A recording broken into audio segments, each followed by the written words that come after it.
ఎవరికి నమస్కారం అండి. మేము తెలుగు ఫిల్మ్ యాక్టర్, డైరెక్టర్ షిరాజ్ మేది. ఓ నల్ల రాక్షసి నా రీసెంట్ మూవీ. దీని గురించి ఎందుకు పడుతున్నాను, అందుకే మళ్ళా రిలీజ్ చేద్దామని మందికి వచ్చాను, కానీ అవ్వలేదు. మళ్ళీ రిలీజ్ ప్లాన్ చేస్తున్నాను. అందు గురించి ఇవాళ మంది Q&A అండి. ప్రతి ప్రెస్ మీట్లో అడుగు సినిమా గురించి ప్రాబ్లమ్స్ చెప్తూ వస్తున్నారు. సో ఈసారి ఎందుకు ప్రాబ్లం అంటే దీని గురించండి.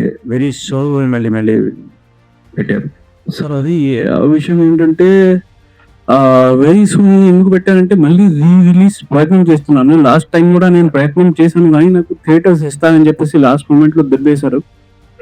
అందులో నుంచి మళ్ళీ నేను వస్తున్నాను.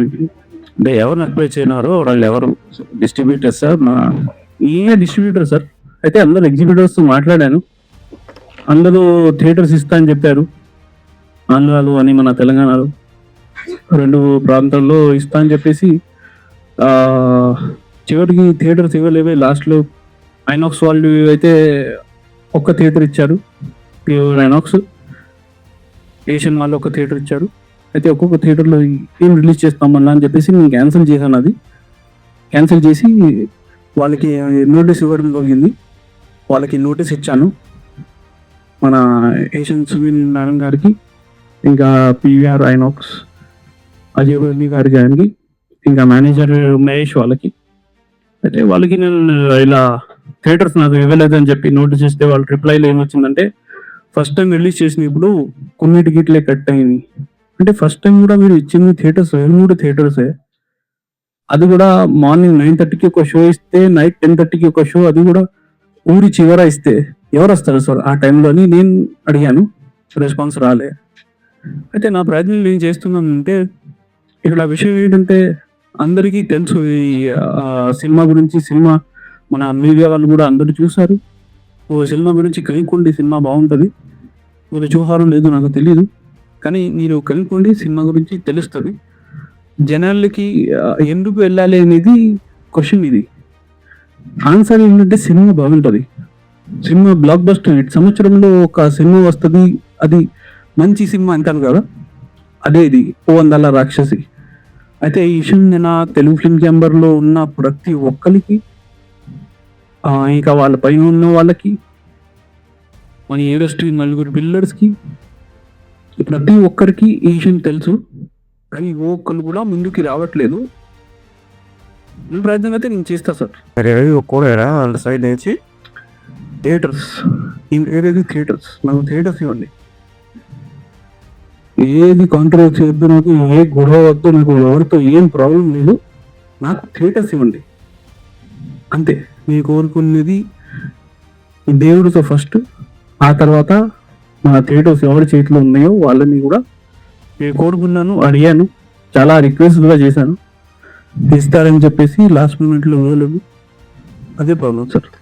అయితే మీరు థియేటర్స్ వస్తాయని ఇన్నిసార్లు ఒక ప్రూవ్స్ వచ్చినాయి, మళ్ళీ మీ కాన్ఫిడెన్స్ ఏంటి? థియేటర్స్ ఇస్తారని, రిలీజ్ చేస్తాను సినిమా అని మీ కాన్ఫిడెంట్ మీరే సార్, ఊరే సార్ నా కాన్ఫిడెంట్. మళ్ళీ మీ ఊరు తెలియదు, ఎందుకంటే ఎప్పటి నుంచి కాదు, నేను 2018 చేస్తున్నాను. నా మాట జనాల్లో తీసుకునేది మీరే. అదే నా కాన్ఫిడెంట్ 100%. ఈ మాట ఎవరికి చెవిటి వచ్చింది, ఎవరైతే గొడ్డెం ఎదుగుతారు వాళ్ళు కన్ను తెరిపించుకుంటారు.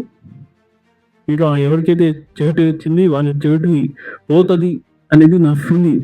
ఎందుకంటే మాట వెళ్ళాలి వాళ్ళ దగ్గరికి. అదే నేను ప్రయత్నం చేస్తున్నా సార్. నరసింహ ఐబో సినిమా అండ్ లైఫ్లో ద బెస్ట్ సినిమా. అందుకే నేను ఈ సినిమా గురించి ప్రతిసారి నేను ఇందుకే వచ్చి ఈ మాట పంచుకుంటున్నాను సార్. అదే సార్, ఇక్కడ మీరు థియేటర్స్ కావాలి సార్ రివ్యూస్కి, తర్వాత OTT కావాలి, మంచి ప్లాట్ఫామ్ కావాలి, తర్వాత శాటిలైట్ అవ్వాలి, తర్వాత హిందీ, తమిళ, కన్నడ, మలయాళం అవ్వాలి, ఓవర్సీస్ కావాలి. నాకు కూడా ఏం తప్పు చేయలేదు. ఈ ఒక మంచి సినిమా చేశాను, ఆ సినిమా మంచి బిజినెస్ అవ్వాలి. బిజినెస్తో పాటు సినిమా ఏంటి ప్రతి ఒక్కరికి తెలియాలి. ఆ ప్రయత్నంలో నేను సార్. అంటే ఈ ఇష్యూ మీరు చాలా సార్లు ప్రెస్ మీట్ పెట్టడం జరిగింది. అవును సార్, అవును సార్, మీరు పెడుతున్నారు కానీ అసలు అటు నుంచి ఎటువంటి రెస్పాన్స్ రావడం లేదు కదా. అవును సార్. ఇప్పుడు మీరు ఎల్ఈ నోటీస్ గురించి ఉన్నారు, అక్కడి నుంచి కూడా రిప్లై వచ్చింది, తర్వాత మళ్ళీ ఏం లేదు పోరాడుతా ఉన్నాను. అవును సార్.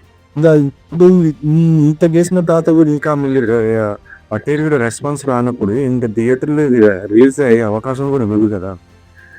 ఇంకా ఉంది అండి, మనం సూసైడ్ చేసుకోవాలి. చూసారు కదా సార్ అంటే మేము యాక్చువల్గా చెప్పాలని చాలా వారం వస్తున్నారు, సినిమాలు చేస్తున్నారు. థియేటర్ దొరికినా కూడా సినిమా ఆడట్లేదు, ఇది అయిపోతుంది. అవును సార్. దీన్ని బెదర్ కన్నా ఇంకా ఇంకొక సినిమా ఏదైనా చేసుకుని దాన్ని మళ్ళీ రిలేట్ చేసుకోవడం ఇది అట్లా ఏమన్నా బాగుంటది కదా. అదే సార్, ఇప్పుడు ఈ సినిమా మీద థియేటర్స్ ఇంకొక సినిమా తీస్తే నేను గ్యారంటీ ఏమన్నా, నువ్వు గ్యారంటీ ఇస్తారా థియేటర్ వస్తారని? అంటే ఇప్పుడు ప్రెసిడెంట్ సినిమా దాదాపు రావడం జరిగింది. ఆ తర్వాత అంటే ఆడియన్స్ లో ఆల్రెడీ ఎందుకు అండి సినిమా వెళ్ళిపోయిన తర్వాత ముందు దాన్ని మనం చూడాలన్న క్యూరియాసిటీ కూడా పోతుంది కదా. థియేటర్స్ లో పవలేనప్పుడు అది నీవు నా దృష్టిలో రిలీజ్ కాదు. అది ఫస్ట్ ఏదైతే తీసాను ప్రతి ఒక్కరికి తెలియాలి, వాళ్ళందరూ చూడాలి. అదే నా ప్రయత్నం. నన్ను ఇప్పుడు మీరు అనుకుంటూ ఒక ప్రోపరి సినిమా ఎంత బాగుంది సినిమా, నా ఇప్పుడు కూడా వస్తే ఇప్పుడు అన్ని పనులు మానుకొని మనం సినిమా చూస్తాం. అయితే ఆ సినిమా మీరు అనుకుంటూ అసలు 10 థియేటర్లోనే చేశారు, జనాల్లోకి వెళ్ళలేదు. ఒకటే ఉంది. తర్వాత ఈ సినిమా అవుతుంది సినిమా రిలీజ్ చేశారు. ఓకే, కానీ బిల్డర్ ఆడియన్స్ కౌల్ అయ్యి లాంటి స్టార్ హీరో అయినా కూడా సరే థియేటర్ చాలా వరకు నుంచి ఎక్స్పెక్టేషన్ అవుతాం దూరం మీరు ఎందుకు రాలేదంటారు. పోదు అంటే అందరూ ఇప్పుడు చూసేసాం, బయటకు వచ్చేసింది కంటెంట్ చాలా బాగుంది. అదే వారు చూసేసారు అన్నాడు కదా, ఏదైతే చూడలేదు కదా, అది చూసేశారు కదా, అది బాగుందా రావబడి అని చూసేసారు కదా సార్. ఇది చూసారా? ముందు సినిమా చూసారు సార్? ఇది చూసాను. ఎలా ఉంది సార్? నేను అప్పుడే చెప్పాను రిలీజ్ ఒకసారి ఇంటికి బయట అనౌన్స్మెంట్ చేశారు కదా మళ్ళీ అదే ఈ సినిమా మీరని అంత చెప్పండి, జనాల్లోకి వెళ్తే ఎలా ఉంటుంది ఈ సినిమా? బాగుంటది. కాకపోతే మీద ఇప్పుడు ఒక గ్యాప్ చేసుకున్నారా అంతా నీకు అవకాశం అయితే ఉంటుంది. పైన బాగా పెడతాం, సఫర్ అవుతున్నాం, కానీ రేట్ అయినా మాకు కోరుకుని గుంటది కదా. మా ప్రయత్నం మేము చేయలేదు కదా, మేమైతే వదలపోము కదా. అవును, అంటే థియేటర్స్ రావు అని ఏవే డిస్ట్రిబ్యూటర్లు మీరే పెట్టాలని చెప్తే ఆ బాధకి ఇవ్వబోయింది ప్రాబ్లం మొత్తం మీద. ఆయన అప్పటికెప్పుడు ఆయనకి హార్ట్ అటాక్ వచ్చి ఆయన చచ్చిపోయారు. మోస్ట్ సీనియర్ కో డైరెక్టర్ వెంటి సినిమాస్ కి అండ్ వెంటి ఫిల్మ్స్ కి కో డైరెక్టర్ గా చేశాడు రాంబాబు గారు. అయితే అలాంటి వ్యక్తి చింతారు. అరుంధతి ఉర్వశి సినిమా రమేష్ గారు నా ఫ్రెండ్, ఆయన సినిమా తీశాడు. సినిమా కంప్లీట్ అయ్యి దగ్గర దిగి సహోదరుని తెలిసి 2-3 కోట్లు పెట్టేశారు ఆయన పోవారు. అయితే సార్ అలా మీరు చెప్పే ఏంటంటే ఇప్పుడు ఒక సినిమాని వదిలేసి ఇంకొక సినిమా తమ్మంటున్నావు మీరు, నాకు థియేటర్స్ పెడతారే సార్? గ్యారంటీ ఉందా? ఇప్పుడే వెళ్ళి చంపేస్తున్నారు. ఇప్పుడు ఒక సినిమాకి డబ్బులు రాకపోతే డైరెక్టర్ ఎంత మంచోడో వెళ్ళి సరే ప్రొడ్యూసర్ దృష్టిలో చెడ్డగా అవుతాడు. అయితే ఏం చేయాలి మీరు? నేను చెడ్డగా అవ్వాలి అనేది నాకు ఓపు అసలు ప్రొడ్యూసర్ దృష్టిలో కాదు, నా దృష్టిలో కూడా కాదు. నేను మంచి సినిమా తీసాని నీ ఒకటి కాదు 100 ఫైర్లు ప్రెస్ మీట్ పెడతాను. నా పని నేను చేస్తాను, ఈ పని ఈరి చేయాలి, ఈ నాదని మీరు తీసుకెళ్ళాలి.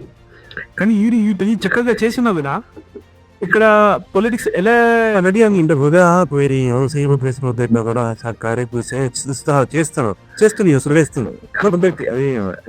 ఇష్యూ ఈ తెలియదు. ఓన్లీ థియేటర్స్ లేదు సార్. 2 వీకెండ్ కొంచెం మారాలి ముందులా, అంటే దీంట్లో పరిస్థితి బాగుండేది. మరి ఫస్ట్ సినిమా షాలిని వచ్చినప్పుడు, KS100 వచ్చినప్పుడు అప్పుడు థియేటర్స్ పరిస్థితి బాగుండేది. ఇప్పుడు అంతా ఆతివాళ్ళు కాదు. ఇప్పుడు ఒక షో పడినా నెక్స్ట్ షోకి ఒక 100 మంది 200 మంది వచ్చినా కూడా షో క్యాన్సిల్ చేస్తున్నారు. లేదంటే వీరిలో కూడా ఒక్కొక్క షో ఇస్తున్నారు. ఇప్పుడు మాకు థియేటర్స్ ఇచ్చేవారు 100 థియేటర్స్ ఇచ్చారని అంటారు, కానీ మార్నింగ్ టైమింగ్ 9 o'clockకి ఇస్తారు ఒక్కొక్క షో ఇచ్చి ఒక్క థియేటర్లో ఆ థియేటర్ 2 థియేటర్ ఇచ్చాము, ఇది లెక్కలు వస్తుంది. నేను 4 షోలు ఇవ్వాలి ఒక్కొక్క థియేటర్లో. అంటే సింగిల్ థియేటర్ గురించి మాట్లాడుతున్నాను నేను, డిస్ట్రిక్ట్లో ఉంటాయి. అందులో ఒక 4 షోలు ఇస్తే ఒక్క రన్నింగ్ ప్రైజ్ ఇవ్వండి అంతే. అప్పటికప్పుడు మౌత్ టాక్ వెళ్తుంది, సినిమా బాగుంది బాగాలేదో అప్పటికప్పుడు టాక్ వచ్చేస్తుంది. అదే సార్ మీ కోరిక. ఇది ఏంటంటే మీ తమ్మిని నువ్వు బ్రహ్మాండం ఉన్నావు, అలా అనుకొని నాకు థియేటర్స్ మంచిగా అవ్వండి, మంచిగా మూవీస్ కావాలి నా సినిమా కూడా కదా, పబ్లిసిటీ పంపించాలి. అది లక్షల్లో పని, అదంత ఉంది కాదు. అయ్యా కూడా ఏదైనా ప్రయత్నం చేసి నువ్వు పంపించినా కూడా వాళ్ళకి ఏదైతుందంటే మీరు అన్నట్టు స్మైల్ డైరెక్టర్, చిన్న డైరెక్టర్, వాళ్ళ దృష్టిలో కూడా అలాగే ఉంటుంది. వాళ్ళు ఏం చేస్తారంటే ఒక థియేటర్లో ఒక షో ఇచ్చేసి, అది కూడా పెద్ద విజయవాడ సెంటర్, అందులో మీకు ఒక్కటే షో ఇస్తే సినిమా దినాల్లోకి ఎలా వెళ్తుందని చెప్పండి మీరు. అది కూడా ఒక నోవెల్ థియేటర్లో సి సెంటర్, అందులో నువ్వు ఒక మార్నింగ్ షో 9 o'clock షో ఇస్తే ఎవరైనా వెళ్ళి చూస్తారా? ఇవ్వరు. అయితే ఎగ్జిబిటర్స్కి కూడా సేమ్ ప్రాబ్లం అయిపోయింది, చాలా కమర్షియల్ అయిపోయారు. ఎందుకంటే వాళ్ళు కమర్షియల్ అవ్వడానికి రీజన్ ఏంటంటే క్యూబ్ ఈఎఫ్ఓ రేట్లు చాలా ఎక్కువ ఉన్నాయి, వాళ్ళు కట్టలేరు. మీకు అవ్వదు సార్, మీరు తీసుకెళ్ళాలి అనేది కోరుకుంటున్నాను సార్. సపోర్ట్ అంతే, బట్ వాళ్ళు లాస్ట్ టేబుల్ కాదు సపోర్ట్, అది చిన్న విషయం కాదు సార్. మీ సపోర్ట్ మీద ఎక్కడ పడుతుంది అది. ఇలా బాధపడుతున్నారు పేరు మేము మాట్లాడడం వారితో అని పెట్టేసి మీరు ఒక 2 మాటలు మాట్లాడితే చాలు సార్, అది ఎక్కడికి వెళ్తుంది. Okay, thank you sir. మీరు మేము గట్టిగా మాట్లాడే కొంచెం అవకాశం ఉంది. సరే సార్. అయితే సార్ నీకే ఫస్ట్ సినిమా గురించి చెప్తాను. నవంబర్ రాక్షసి సినిమా సార్, సినిమా తీసిన తర్వాత ఆడియో రైట్స్కి అప్లై చేస్తే ఏ ఒక్క అవకాశం క్లియర్గా మీకు ఆడియో రైట్స్ తీసుకోలేదు. ఇండస్ట్రీలో పాలిటిక్స్ ఇది. అయితే తర్వాత చిన్న ఛానల్కి ఇచ్చి జస్ట్ జనవరి అమ్మాలు వినిపించాలంటే వాళ్ళ దగ్గర ఎన్నో ఫేక్ సబ్స్క్రైబర్స్ ఉన్నారు. అందువల్ల ఏంటి ఎన్ని వ్యూస్ వచ్చినా కూడా వేరే 2,000 చూపిస్తుంది. అయితే వాళ్ళకి చెప్తే వాళ్ళు మీరు క్యాన్సిల్ చేసుకొని వేరే ఆడియోకి ఇచ్చండి, ఎవరైనా తీసుకుంటే తీసుకోండి అని చెప్పేసి అంత అద్భుతంగా అంత పవర్లో మాట్లాడుతున్నారు వాళ్ళు. ఫస్ట్. సెకండ్, సెన్సర్ వేదికి సినిమా అప్లై చేస్తే దగ్గర 2 months వరకు తీసుకుంటున్నారు టైం. వీళ్ళు నువ్వు సెన్సర్ బోర్డు చుట్టూ తిరగాలి. తర్వాత ఏడిసిసి అని ఫస్ట్ సినిమా నువ్వు తొలగిపోవచ్చు. ఫస్ట్ సినిమా మనదే, ఏడిసిసి క్లియర్ చేసి మీ సినిమా సెన్సర్ బోర్డు నుంచి, అంటే వేరే పెద్ద బడ్జెట్ సినిమా అయ్యవచ్చు కానీ ఫస్ట్ సినిమా మనది. దాని గురించి నేను లాస్ట్ ఇయర్ కూడా మాట్లాడాను. ఏడిసిసి నేను చేయించుకున్నాను. ఇది ఓ అందాల రాక్షసి, ఓ సుందర రాక్షసి కన్నడలో, తమిళ్, మలయాళం కూడా ఉన్నాయి. 4 లాంగ్వేజ్లో తీసాను ఈ సినిమా నేను. అయితే మనకి ఏడిసిసి క్లియర్ అవ్వాలంటే సార్ ఒక్కొక్క లాంగ్వేజ్కి నాకు అప్పుడు 1.5 లక్షల మంది కట్టగలుగుతారు. ప్రొడ్యూసర్ సినిమా మొత్తం తీసేశారు. ఏడిసిసిలో సగం చచ్చిపోయారు, పబ్లిసిటీలో సగం చచ్చిపోయారు. లాస్ట్ మూమెంట్లో ఎక్కడి నుంచి కడతారు? ఆ రేట్లు ఎందుకు తగ్గట్లేదు? అది ప్రాబ్లం సార్. ఓఫో అది తగ్గాలి, థియేటర్స్ ఇవ్వాలి. అప్పుడు వరకు సినిమా డల్ అవ్వకూడదు, సినిమా డమ్మింగ్ అవ్వకూడదు, సినిమా కిల్ అవ్వకూడదు అని చెప్పేసి నేను ముందుకు వచ్చాను సార్. ఇది ఆనెస్ట్ సార్, నాకు ఉంటుంది కదా. అందుకే నేను కూడా ఆ ప్రయత్నం చేయాలి. అంటే అలా అవ్వలేదు. అంటే ఇందాక సార్ అన్నారు అంటే కొంచెం ఆన్సర్ డైవర్ట్ అయింది. అయితే ఫైనాన్షియల్గా కూడా ఎలా ఈ ప్రెస్ మీట్ చేయాలన్నా ఇది చేయాలన్నా సార్ కొన్ని జరుగుతుంది. ఇండస్ దొరకపోవడం అండ్ ఆల్మోస్ట్ ఈ 20 రోజులకి స్టార్ట్ అయినప్పటి నుంచి సంక్రాంతి సీజన్ మినహాయిస్తే మిగతా సినిమాలన్నీ కూడా చాలా డల్ గా ఉన్నాయి. అండ్ ఆడియన్స్ ఒకవేళ థియేటర్స్ దొరికినా ఆడియన్స్ వచ్చే పరిస్థితులు కూడా కొన్ని కనిపించట్లే. మీరు సింగిల్ ఫైట్ చేసే బదులు మీలానే ఎవరైతే ఎఫెక్ట్ ఉన్నారో వాళ్ళందరితో కలిసి ఏదైనా ప్లాన్ చేస్తే దాని వల్ల ఇంకా ఎక్కువ రిజల్ట్ ఉంటాయి కదా. సింగిల్ కన్నా గ్రూప్ ఆఫ్ పీపుల్ నా దగ్గర ఆల్రెడీ ఇక్కడ ప్రజెంట్ కూడా ఉన్నారు. ఇక్కడ ఉన్న వాళ్ళకే ఇది సింధు ఏంటి వాళ్ళు వచ్చేవి ఇక్కడ ఆల్రెడీ వచ్చారు, ఉన్నారు, ఇక్కడే ఉన్నారు. ఏంటంటే ఇప్పుడు ప్రజెంట్ అయితే నేను ఇది రిలీజ్ కోసం ప్రయత్నం చేస్తున్నాను అని చెప్పేసి మాట్లాడుతున్నాను. దానికి కూడా ఆల్రెడీ ప్రెస్ మీట్ చేసాం, అది కూడా జరుగుతుంటుంది. నువ్వు పోరాటం అది చేసాం మేము. చాలా బాగుంది, సూపర్. ఈ సినిమా తర్వాత ఏమైనా అవకాశాలు వస్తాయా నీకు ఇంకా డైరెక్టర్ గా? సినిమా తెలుగు మీద వెళ్తే 100% వస్తాయని అనుకుంటున్నాను. కానీ మీకు ఒక నేను కూడా చెప్పాలి అనుకుంటున్నాను. నేను కూడా అంటే అలసిపోయాను, ఇంకా నా జీవితంలో సినిమా చేయాలని లేదు. నేను ఇదే బట్టి వర్క్ చేసుకుంటాను. కానీ తెలుగు ఇండస్ట్రీ అయితే నేను ఫస్ట్ వదిలేస్తా. ఈ సినిమా రిలీజ్ అయిన తర్వాత ఒక నేను వచ్చిన తర్వాత 100% వదిలేసా ఆల్రెడీ. జస్ట్ సిన్ని వదలలేదు. ఎందుకంటే ఇంత పాలిటిక్స్లో బ్రతకడం చాలా కష్టం. దానికన్నా బెటర్ ఏదో ఒకటి మనం జాబ్ చేసుకోవాలి లేదా బిజినెస్ చేసుకోవాలి, కానీ ఇలాంటి పాలిటిక్స్లో మనం ఉండకూడదు. వాళ్ళకి నోటీస్ ఇచ్చింది ఆయనకి ఇలా పంపించాను, చూడండి సార్ ఇది జరుగుతుందని. మన దిల్ రాజు గారికి ఒక 8 months అయింది ఇచ్చేసి, యూఎస్ పెటిషన్స్ ఇచ్చాము. ఆయన చూసారు చూడలేదు కూడా వాళ్ళు చెప్పలేరు, ఎందుకంటే మా టీం వాళ్ళ మేనేజర్తో 2 months దాకా వాళ్ళు మాట్లాడుకున్నారు. చేస్తారంటే అసలు హాలు మామూలుగా డ్రిల్ చేయరు. ఎవరైనా ఏదైనా కొంచెం కూడా తేడాగా ఆన్సర్ ఇచ్చాడంటే అది ఎనుక్కున్నట్టే. అది అస్సలు వద్దవేవి ఫీలింగ్ సార్. వచ్చారు, సినిమా తీసారు, ప్రమోట్ చేసుకోవాలి. నేను ఒక సినిమా ఉంటుంది, ఇలాంటి సినిమా మీరు ఎప్పుడు చూసిండే సినిమా షాప్ మూవీ. ఆ అబ్బాయి కూడా ఎవరు తెలియదు అసలు. ఎందుకంటే ఆ సినిమా వరకు సోషల్ మీడియా ప్రదర్శన చేసుకోము, మైక్ వాళ్ళు ఆ సినిమాను రిలీజ్ చేస్తారు. సో పబ్లిక్ వైజ్ గా మీరు కష్టపడచ్చు కదా ఇలా అడిగే కంటే అని మీరు అభిప్రాయం. సో దానికి ఏమంటారు? వీళ్ళు కష్టపడాలి. కష్టపడాలి కదా సార్, జనాల్లోకి ఈ సినిమాని తీసుకెళ్ళాలి కదా మీరు.